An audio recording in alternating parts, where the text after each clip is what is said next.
Good evening, नमस्कार दोस्तों, कैसे हैं आप।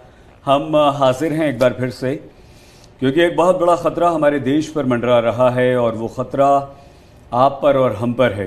हमें इससे बचना है। हमेशा की तरह स्वागत कीजिए और हमारे साथ हमारी साथी, हमारी रिपोर्टर, हमारी एंकर स्नेहा हैं।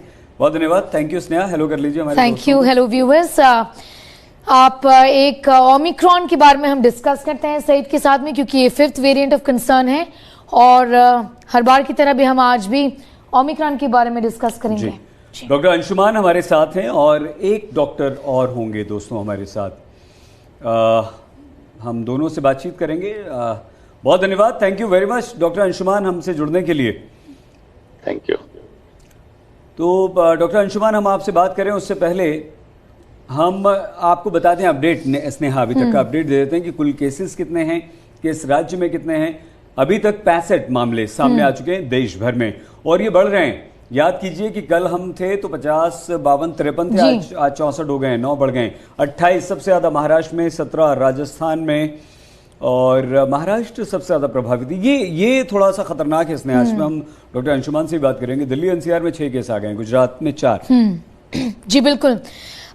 डॉक्टर अंशुमान, ये पहले भी देखा गया है कि जब दूसरे लहर की शुरुआत हुई थी वो महाराष्ट्र से हुई थी और जो ओमिक्रॉन के केसेस बढ़ रहे हैं वो भी महाराष्ट्र में ही सबसे ज्यादा केसेस देखे जा रहे हैं।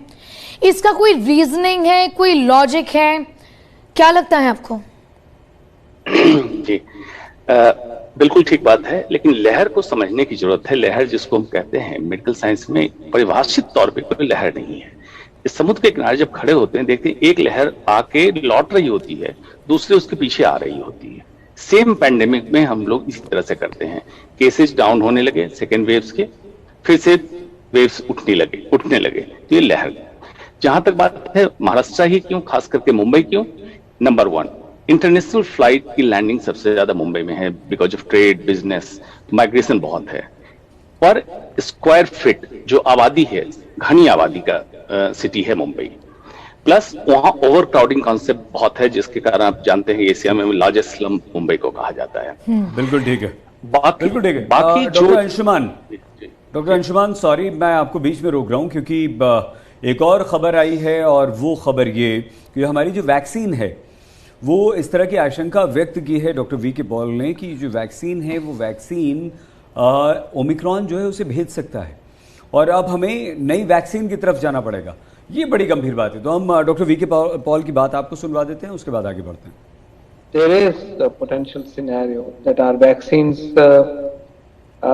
may become ineffective in emerging situations.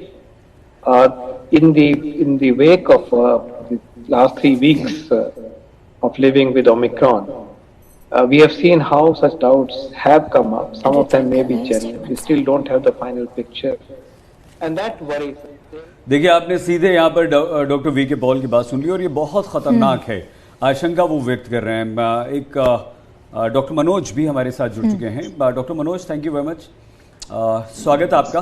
Doctor Anshuman, अब हम चाहेंगे कि ये जो डॉक्टर वी के पॉल की बात अभी हमने आपको सुनवाई, ये कितनी गंभीर है, इसे आप किस तरह से देखते हैं और क्या अब वैक्सीन में बदलाव करने की वाकई जरूरत महसूस हो रही है?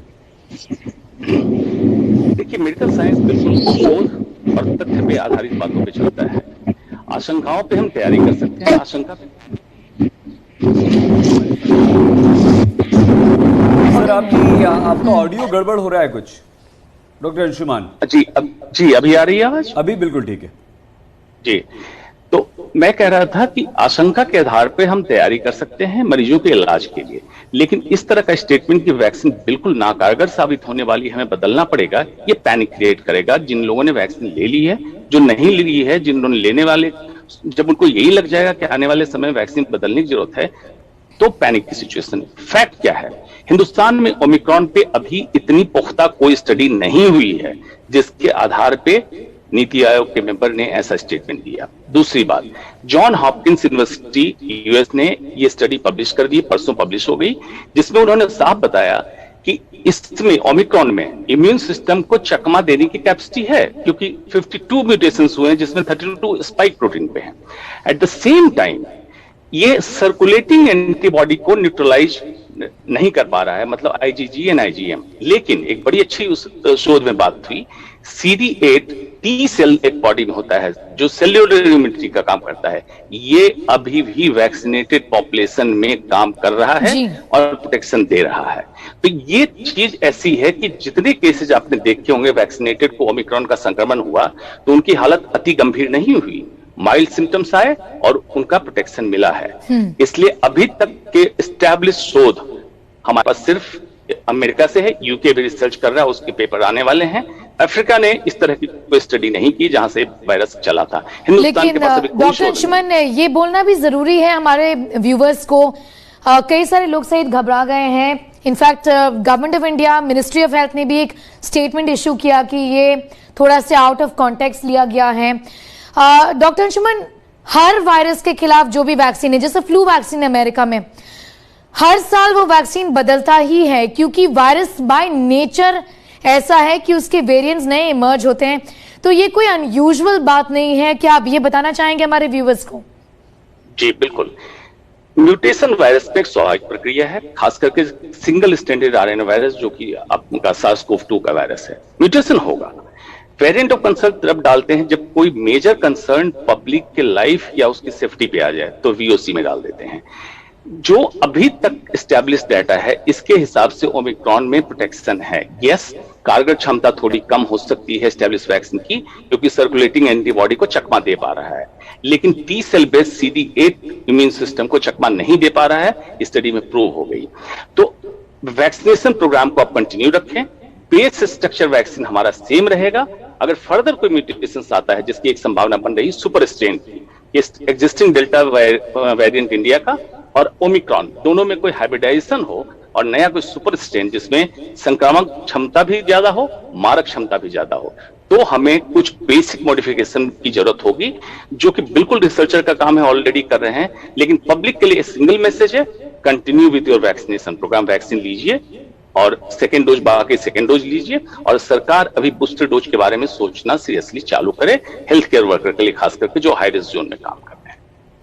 बिल्कुल ठीक है सर। डॉक्टर मनोज, जो है वो हमारे देश में ठीक ही है, 50% लोगों को डबल डोज नहीं हो गया डॉक्टर अंशुमान कि हम वैक्सीन लगा रहे हैं, जिन लोगों ने दोनों वैक्सीन नहीं लिए वो सेकेंड डोज के लिए जा रहे हैं और जो सेकेंड डोज जिनकी बाकी है उन्हें हम प्रोत्साहित कर रहे हैं कि जल्द से जल्द आप सेकेंड डोज ले लीजिए। ऐसे में अगर डॉक्टर वी के पॉल, वो भी कोरोना टास्क फोर्स के चीफ, अगर इस तरह का बयान देते हैं तो उससे कहीं ना कहीं कोई कंफ्यूजन नहीं होता है डॉक्टर अंशुमान? जी बिल्कुल, देखिए इतने जिम्मेदार पद पे बैठे हुए व्यक्ति को बिना किसी आधार के इस तरह का स्टेटमेंट रिलीज नहीं करना चाहिए। अमंग डॉक्टर्स, अमंग रिसर्चर हम डिस्कस कर सकते हैं, लेकिन पब्लिक की अंडरस्टैंडिंग मेडिकल साइंस की इतनी नहीं है, जिसके कारण हो सकता है पब्लिक में वैक्सीन के प्रति निराशा हो और वैक्सीन लेना छोड़ दें। सच्चाई यही है कि आपको मैं तथ्य के साथ, आज कई प्रिंट मीडिया में पब्लिश भी हुआ मेरा यह लेख, आप उसको पढ़ें कि क्या है सेलुलर इम्यूनिटी, किस तरह से आपको प्रोटेक्शन मिलेगा। संक्रमण हो कोई दिक्कत नहीं है, आपकी जान ना जाए या अति गंभीर हालत ना हो या हॉस्पिटलाइजेशन की जरूरत ना हो, ये हमारा उद्देश्य आज की डेट में है। तो ऐसे में वैक्सीन आपका प्रोटेक्टिव है। एक जो बात आपने कही, कुछ ऐड करना चाहेंगे? बूस्टर डोज तक की बात हमने कही थी। बच्चों में ट्रायल ऑलमोस्ट कंप्लीट हो चुके हैं, एथिकल रिव्यू चल रही है। जितनी जल्दी हो सके 2 से 18 साल के बीच के एज ग्रुप को ओपन करना चाहिए और वैक्सीन लें, क्योंकि ओमिक्रॉन वर्ल्ड वाइड बच्चों को भी इन्फेक्ट कर रहा है जी। लेकिन अभी तक कोई बहुत ज्यादा उसकी मारक क्षमता नहीं है। अगर स्ट्रेन चेंज हो तो पॉसिबिलिटी हो सकती है, इसलिए वैक्सीनेशन रोल आउट कर देना चाहिए बच्चों में। डॉक्टर अंशुमन, एक सवाल मैं लेना चाहूंगी वैक्सीन के बारे में, एक मेरा आखिरी सवाल है क्योंकि हम आगे भी बढ़ेंगे। दर्शकों को ये बताइए कि भारत के बाहर जो अन्य देश हैं जहां पर ये केसेस पाए गए हैं और जो हॉस्पिटलाइजेशंस हैं, वो मैक्सिमम हॉस्पिटलाइजेशंस ऐसे लोगों में है जिन्होंने वैक्सीन नहीं ली है अभी तक। जी, आपने बिल्कुल पॉइंट आउट कर दिया, एग्जैक्टली यही है कि जो पॉपुलेशन अनवैक्सीनेटेड है उसी में हालत गंभीर हुई, ऑक्सीजन की जरूरत, आईसीयू की जरूरत, वेंटिलेटर की जरूरत, मतलब हॉस्पिटलाइजेशन।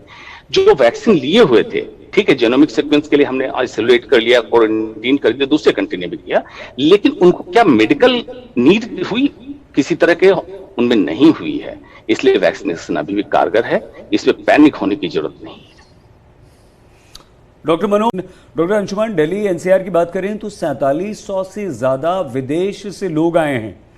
अब उन्हें ट्रेस किया जा रहा है, जो कि 2000 भी नहीं मिल पाए हैं। तो ऐसे में हम लोगों की क्या जिम्मेदारी बनती है? अगर हम आए विदेश से, कहीं से भी बाहर से, तो हम क्या करें? क्या हम खुद आइसोलेट कर लें? क्या हम खुद जाकर अपना कोरोना टेस्ट करवा लें, या खुद हम जाकर एडमिनिस्ट्रेशन को बता दें, हम खुद जाकर हॉस्पिटल को बता दें? क्या करें सर? ये सही साहब, आपने बिल्कुल इंडिविजुअल सोशल रिस्पॉन्सिबिलिटी की बात कही, जो एक highest corridor of civic sense में आता है।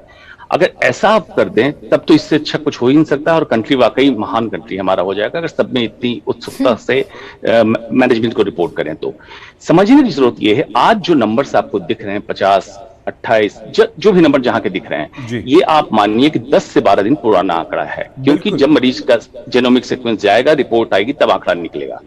और इसके बीच कितने लोग एस्केप हो जाते हैं, आपने भी सुना होगा कि फोन ऑफ कर देते हैं, ट्रेस नहीं हो रहे हैं, वो इस दरमियान कितने लोगों से मिलेंगे, उसका आंकड़ा, उसका लोड आपको आज से 12 दिन बाद, 15 दिन बाद मिलेगा। और इसको ऐसे लीजिए, टिप ऑफ आइसबर्ग, एक बहुत बड़ा आइसबर्ग समुद्र में, उसका टिप आपको दिख रहा है और बड़ा कंटेंट। तो ये हो सकता है ऑलरेडी हमारे कम्युनिटी में ओमिक्रॉन बहुत ज्यादा मात्रा में ऑलरेडी पहुंच चुका है, और आपको एज ए सिटीजन अपनी तो रिस्पॉन्सिबिलिटी हो ही गई, लेकिन आसपास पड़ोस में कोई बाहर से ट्रेवल करके आए हैं, अगर छुपाना चाह रहे हैं तो आपको एडमिनिस्ट्रेशन को इन्फॉर्म कीजिए, कम से कम उनकी टेस्टिंग कराइए, 14 दिन आइसोलेट कीजिए, उनके सिम्टम्स आने हैं नहीं आने इसको ऑब्जर्व करें। तो ट्रेसिंग ट्रैकिंग सिस्टम हमने 2020 में चालू किया था, उसको एक्टिवेट करना होगा। डॉक्टर अंशुमन, पूछना चाहूंगी, आपने कहा कि ये आप मान के चले कि ये जो 65 जो आंकड़ा है, ये 10 से 12 दिन पुराना हो सकता है, और केसेस एक्चुअली में इससे कई ज्यादा हो सकते हैं। जीनोमिक सीक्वेंसिंग की जो कैपेसिटी है इंडिया में, जो भी हो रहा है इंसागॉग के नेटवर्क के लैब्स के थ्रू, आपको लगता है कि इस पे ज्यादा और प्रेशर देना चाहिए और लैब्स बढ़नी चाहिए जीनोमिक सीक्वेंसिंग लिए? पहले तो इंडिया 5% सैंपल्स भी नहीं भेज रहा था। जी बिल्कुल, जीनोमिक सीक्वेंस बढ़ाने की जरूरत है, इसमें कोई दो मत नहीं है, लेकिन उसको ऐसे भी समझने की जरूरत है। बहुत साधारण भाषा में समझाता हूं। चावल जब पकाते हैं तो आप उसमें से 2 दाने निकाल के चेक करते हैं कि ये चावल पक गया, मतलब हांडी के पूरे चावल पके हुए हैं। तो जिस स्पॉट में आपको जेनोमिक सीक्वेंस में 2-4 केसेस भी पॉजिटिव निकल गए, तो आप उस स्पॉट को ओमिक्रॉन हॉटस्पॉट बोल दीजिए, क्योंकि आप सबका जेनोमिक सीक्वेंस करा पाए कहना मुश्किल है। जी, बहुत इंपॉर्टेंट है, बहुत स्नेहा डराने वाली बात डॉक्टर अंशुमान ने कही, लेकिन बिल्कुल सटीक है, बिल्कुल ठीक है। डॉक्टर अंशुमान से भी स्नेहा इसी पर बात की जी जी बिल्कुल, जी बिल्कुल। क्लस्टर आउटब्रेक्स की जो हम बात कर रहे हैं, वो गवर्नमेंट ऑफ इंडिया ने भी कहा है डॉक्टर अंशुमान की ये क्लस्टर आउटब्रेक्स को आइडेंटिफाई करना बहुत ही जरूरी है।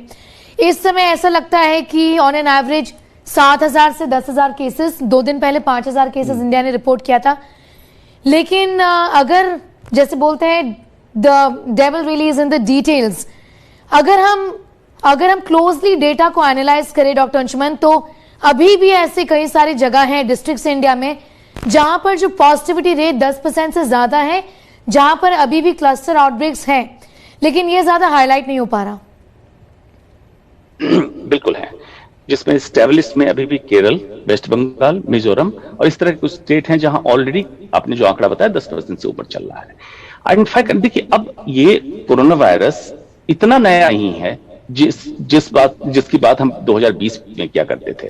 तो इसमें आपके इंडिविजुअल लेवल पे, मीडिया के लेवल पे, डॉक्टर साइंटिस्ट के लेवल पे और सरकार के लेवल पे एक बेसिक जानकारी है डूज एंड डोंट्स की।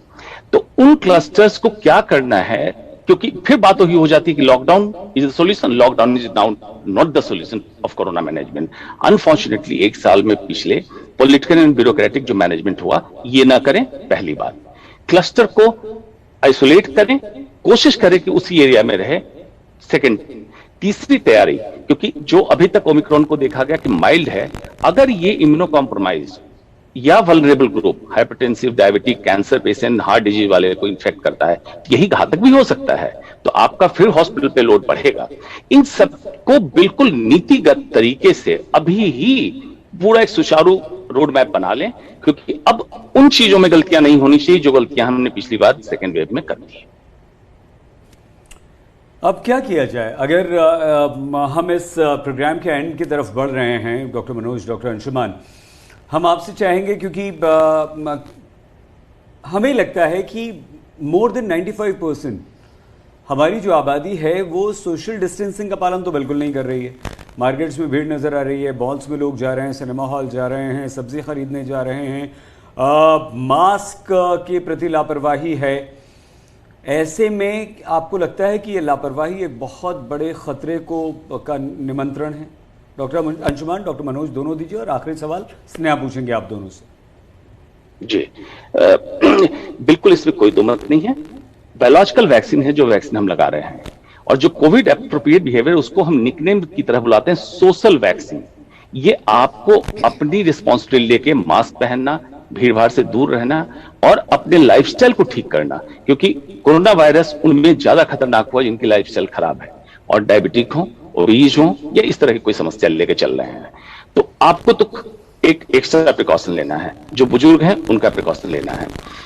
दूसरे लेवल पे कम्युनिटी स्तर पे ये जो इंफॉर्मेशन हाइडिंग का सिस्टम होता है, ये सभी लोग करते हैं, एडमिनिस्ट्रेशन भी करता है, कम्युनिटी वाले भी करते हैं। ये छोड़ दीजिए, क्योंकि आपकी जान नहीं, पूरे कंट्री की जान का खतरा है। और सरकार के तौर पे ये करना चाहिए, पारदर्शिता के साथ गाइडलाइन बिल्कुल ऐसा निकालें जो पब्लिक फ्रेंडली हो। अदरवाइज पब्लिक फ्रेंडली से मतलब है कि डराने के कारण लोग भागते हैं, मोबाइल ऑफ करते हैं।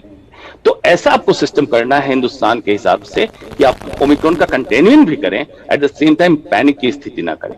3 स्तर पे काम करने की आवश्यकता है। डॉक्टर मनोज, मैं आप दोनों से पूछना चाहूंगी, आप दोनों हेल्थ केयर वर्कर्स, हम आपसे चाहेंगे, क्योंकि हमें लगता है कि मोर देन 95% हमारी जो आबादी है वो सोशल डिस्टेंसिंग का पालन तो बिल्कुल नहीं कर रही है। मार्केट्स में भीड़ नज़र आ रही है, मॉल्स में लोग जा रहे हैं, सिनेमा हॉल जा रहे हैं, सब्जी खरीदने जा रहे हैं, मास्क के प्रति लापरवाही है। ऐसे में आपको लगता है कि ये लापरवाही एक बहुत बड़े खतरे का निमंत्रण है? डॉक्टर अंशुमान, डॉक्टर मनोज, दोनों दीजिए, और आखिरी सवाल स्नेहा पूछेंगे आप दोनों से। जी बिल्कुल, इसमें कोई दो मत नहीं है। बायोलॉजिकल वैक्सीन है जो वैक्सीन हम लगा रहे हैं, और जो कोविड एप्रोप्रिएट बिहेवियर, उसको हम निकनेम की तरह बुलाते हैं सोशल वैक्सीन। ये आपको अपनी रिस्पॉन्सिबिलिटी लेके मास्क पहनना, भीड़ भाड़ से दूर रहना और अपने लाइफस्टाइल को ठीक करना, क्योंकि कोरोना वायरस उनमें ज्यादा खतरनाक हुआ जिनकी लाइफस्टाइल खराब है और डायबिटिक हो, ओबीज हो या इस तरह की कोई समस्या लेके चल रहे हैं। तो आपको तो एक एक्स्ट्रा प्रिकॉशन लेना है, जो बुजुर्ग हैं उनका प्रिकॉशन लेना है। दूसरे लेवल पे कम्युनिटी स्तर पे ये जो इंफॉर्मेशन हाइडिंग का सिस्टम होता है, ये सभी लोग करते हैं, एडमिनिस्ट्रेशन भी करता है, कम्युनिटी वाले भी करते हैं। ये छोड़ दीजिए, क्योंकि आपकी जान नहीं, पूरे कंट्री की जान का खतरा है। और सरकार के तौर पे ये करना चाहिए, पारदर्शिता के साथ गाइडलाइन बिल्कुल ऐसा निकालें जो पब्लिक फ्रेंडली हो। अदरवाइज पब्लिक फ्रेंडली से मतलब है कि डराने के कारण लोग भागते हैं, मोबाइल ऑफ करते हैं। तो ऐसा आपको सिस्टम करना है हिंदुस्तान के हिसाब से कि आप ओमिक्रॉन का कंटेनमेंट भी करें, at the same time panic की स्थिति ना करें। 3 स्तर पे काम करने की आवश्यकता है। डॉक्टर मनोज, मैं आप दोनों से पूछना चाहूंगी, आप दोनों हेल्थ केयर वर्कर्स हैं, आप दोनों डॉक्टर्स हैं, प्रैक्टिसिंग डॉक्टर्स हैं। आप जैसे कई सारे ऐसे डॉक्टर्स हैं और हेल्थ केयर वर्कर्स हैं जो कह रहे हैं कि थाईलैंड जैसा देश भी, कई सारे देश अभी बूस्टर स्टार्ट कर रहे हैं, हम क्यों चांस ना लें? अगर हम बूस्टर्स दे सकते हैं और अपने हेल्थ केयर वर्कर्स को प्रोटेक्ट कर सकते हैं और इम्यूनो कॉम्प्रोमाइज पॉपुलेशन को प्रोटेक्ट कर सकते हैं, तो इस बात को लेकर अभी कोई डिसीजन नहीं हो पा रहा है। डॉक्टर मनोज, क्या आपको फ्रस्ट्रेटिंग लगता है, गुस्सा आता है कि अभी बूस्टर्स देना चाहिए, एडिशनल प्रोटेक्शन की अभी जरूरत है? देखिए, बूस्टर डोज कई देशों में लगने लगा है। अभी ये भी हुआ कि J&J की जो एक सिंगल डोज वाली वैक्सीन थी, उसको भी बूस्टर्स के देने के लिए ऑर्डर मिल गया है। तो बूस्टर की रिक्वायरमेंट होगी। देखिए, देर सवेर आपको ये मानना पड़ेगा कि जो पहले फेज में जिनका जनवरी, फरवरी, मार्च में हुआ है, उनका काफी टाइम हो गया है और 6 महीने के बाद मोस्ट ऑफ द स्टडीज ये बोल रही है कि आपकी इम्यूनिटी